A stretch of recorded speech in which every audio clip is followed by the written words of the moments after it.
প্রিয় নেতা আসছেন। তাই পুরো এলাকা জুড়ে এখন সাজ সাজ রব। মাঠ জুড়ে চলছে শেষ মুহূর্তের প্রস্তুতি। ব্যানার ফেস্টুনে ছেয়ে গেছে আশপাশ। রংপুরের কালেক্টরেট মাঠে বিশাল মঞ্চ তৈরি করা হয়েছে। মাইক, সাউন্ড সিস্টেম ও আলো বসানোর কাজ চলছে পুরোদমে। মাঠ সমান করা, দর্শকদের বসার ব্যবস্থা, ঢোকা বা বের হওয়ার পথ আলাদা করার কাজে তৎপর আয়োজকরা। আর দলীয় নেতার আগমনে উচ্ছ্বসিত দলটির নেতাকর্মীরা। আমাদের এলাকার মানুষ অনেক উৎফুল্ল। কত হাজার মানুষ আসে আমি নিজেও বলতে পারবো, মানুষকে গণা তো যাবে না। মানুষ অনেক উৎফুল্ল হয়েছে, এটা বুঝে যাওয়া আগামীকাল।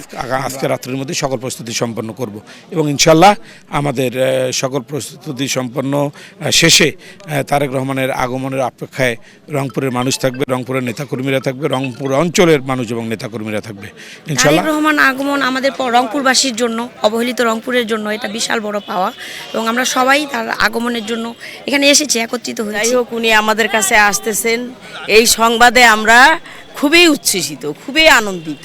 সুরমুড়িতে যখন এক পশলা বৃষ্টি হয় তখন মানুষ যেমন প্রাণবন্ত হয়, ঠিক তেমনিভাবে জনাব তারেক রহমান আমাদের এখানে জনসভায় আছেন, আমাদের কাছে এমনই লাগতেছে। একজন ক্যান্ডিডেট হিসাবে আমার বলা আর পশ্চাৎপর রংপুরকে এগিয়ে নেওয়ার জন্য যে পরিকল্পনাগুলো আছে সেই পরিকল্পনাগুলো আমরা আশা করছি আমাদের সেই প্রিয় নেতা বলবেন। এদিকে তারেক রহমানের আগমন ঘিরে সংবাদ সম্মেলন করেছেন বিএনপির রংপুর বিভাগীয় সাংগঠনিক সম্পাদক আসাদুল হাবিব দুলু। তিনি বলেন, জনসভায় অবহেলিত এই অঞ্চলের উন্নয়নে সুস্পষ্ট দিক নির্দেশনা দেবেন তারেক রহমান। কর্মসংস্থান, অবকাঠামো উন্নয়ন এবং রাজনৈতিক অধিকার আদায়ে এই জনসভা গুরুত্বপূর্ণ ভূমিকা রাখবে বলে মনে করেন তারা। বৃহত্তর রংপুর যেহেতু সবসময় বৈষম্য শিকার হয়েছে, উন্নয়ন বঞ্চিত হয়েছি, আমরা আশা করছি যে এইবারের জনসভার মধ্য দিয়ে আগামী নির্বাচনে এই বিএনপির নেতৃত্বে রংপুরের এই বৈষম্য কেটে যাবে এবং একটি উন্নয়নের ধারায় রংপুর যুক্ত হবে, এটা আমাদের দৃঢ় বিশ্বাস।